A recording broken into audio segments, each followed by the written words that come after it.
For you, what are you going to have for your tea tonight? Is it going to be healthy? Is it going to be one of those supermarket ready meals? Foods high in salt, sugar and fat should have cigarette-style health warnings. According to health campaigners, the food industry should be regulated just like the tobacco industry because obesity poses a greater global health risk than cigarettes. Consumers International and the World Obesity Federation say strict new rules should be imposed on the whole industry. Now, that could include reducing the levels of salt, saturated fat and sugar in food, putting taxes on certain foods, improving meals served in hospitals and introducing stricter advertising controls. But the Food and Drink Federation says the food industry already supports those measures. So let's talk first of all to Luke Upchurch from Consumers International. Morning to you, Luke. Good morning. Exactly what is it then that you're proposing? Well, we want to see a global set of recommendations that are legally binding on governments so that they are then obliged to force these companies, these food industry companies, to make some real changes. Because what we're seeing for the first time in history, more people around the world are dying from being overweight than from being underweight. And indeed, as you mentioned, diet-related ill health now kills more people globally than tobacco. This is a huge problem, and the only way we're going to tackle it is if we really begin to get our act together and push the companies into making real changes, because frankly they're dragging their feet and we're not seeing enough done. Okay, so what sort of warnings would you put on unhealthy food?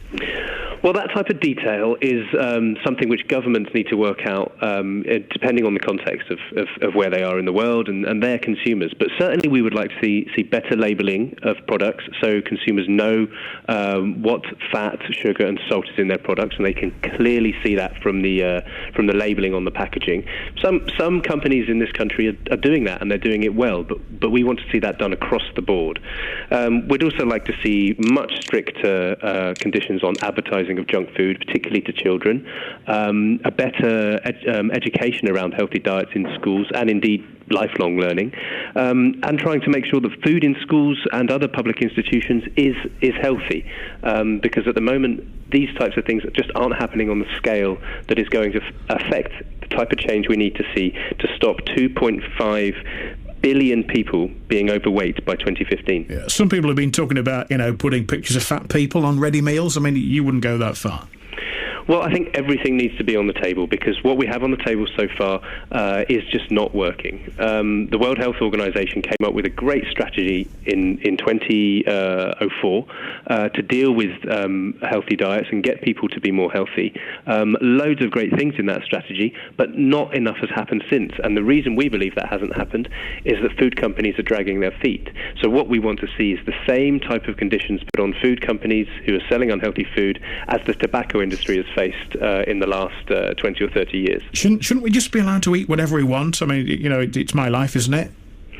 Well, sure, and as you can make the decisions about what you eat, absolutely, but we feel that you're not getting the right information on that. You're not getting meaningful choice on what you can buy, and companies have a responsibility to promote healthy diets. This isn't just about what an individual is eating. Why have they got a responsibility to promote healthy diets? Well, because companies themselves like to constantly tell people about how responsible they are and how much they're doing to help deal with this problem. But in actual fact, when you look at the figures, not enough is happening. We've got 2.3 billion people around the world who are overweight now. That's doubled since 2005. This is killing 3.5 million people every year. Okay. Well, Luke, stay on the line if you can, because I've got Fatima Parker, who's a campaigner for size acceptance, on the other line listening to this. Morning to you, Fatima. Good morning, Mike. So you need protecting from yourself? Yes, I've been hearing this for decades now, and it hasn't worked. I think. Just before we carry on, Fatima, yes, go ahead. Are you a larger lady? I am. Yes, I am. Do you want to tell me how big? I mean, quite big. According to my GP, I'm morbidly obese. Right. Yes, but I don't have any of the diseases that they say obesity causes. Actually. Do you want to give me your weight? About 17 stone. Okay, well that's yes. That's. I thought you were going to say 30 stone or something. Oh no! I mean, to the GP and the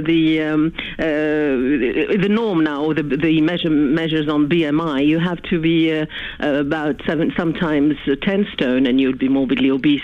But would you welcome the sort of thing that Luke is proposing? Yes, if they didn't put it all on the back of shaming fat people again and fighting the obesity and finding a solution to the obesity. All the points the gentleman made are great. We would like to see that. Me, as a fat person, morbidly obese, between brackets, would like to be healthy, would like to know what I'm eating, would like to know that I'm protected and that the food that I'm eating is healthy and is not causing me any other diseases. It could cause me cancer and many other ailments. So do you take any notice of the traffic light system at the moment? No, not really, because especially if it's associated with obesity and overweight, and it's all the same. It's shaming, naming, scaremongering. No, but hang on. If you buy a supermarket ready meal, and you look at the nutritional breakdown, right, and it shows that the sugar, the salt, and the saturated fat. I don't eat it. I don't buy it. I don't buy it personally. Right, okay. No, I don't buy it because I go by their rules that don't eat processed foods, don't eat this, don't eat that. I don't. But for them to say, if you don't eat that, you're going to lose weight and we're going to fight the obesity epidemic, it hasn't worked. They've been doing this for decades, all right, and it hasn't worked. Luke, what do you say? Well, I think the points that Fatima raises there are points that we hear from consumers all around the world. People want to be able to change their diets, but struggle to do it sometimes. And the amount of products on the market and in the supermarkets that are high in fats and high in sugar, there's so many out there, it's sometimes very difficult to avoid them. One thing I would say as well is that what we're talking about here with reducing the bad ingredients in food or dealing with the marketing, things like that, that's only part of the problem, obviously. The approach to dealing with the obesity crisis that the world is seeing has to be something that's comprehensive. So what would you do, Fatima? How would you fix it? The research has come out now saying that if we include everybody, let's say if we encourage exercise, healthy eating, and healthy lifestyle, and showing all kinds of sizes and shapes, that would encourage everyone. It doesn't segregate, it doesn't discriminate, it doesn't say, this is fat and ugly, don't be that way, but everyone can be healthy at the size that they are at the moment. We've had years and years of eating disorders, and but shaming people simply doesn't work. Will not work at all. It hasn't worked.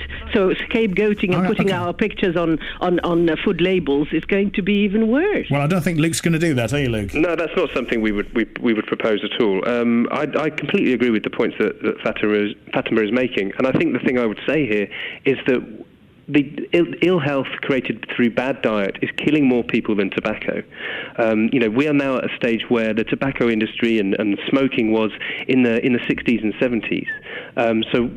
This is having such a huge impact on people's lifestyles, on people's health, and on the number of people that are dying around the world, that we have to consider it in those type of terms. Okay. Just as the way we affected the way tobacco was advertised and how we had access to tobacco, we need to do the same with unhealthy food. Okay, Luke, thank you. Thank you, Fatima, as well. Do you agree then?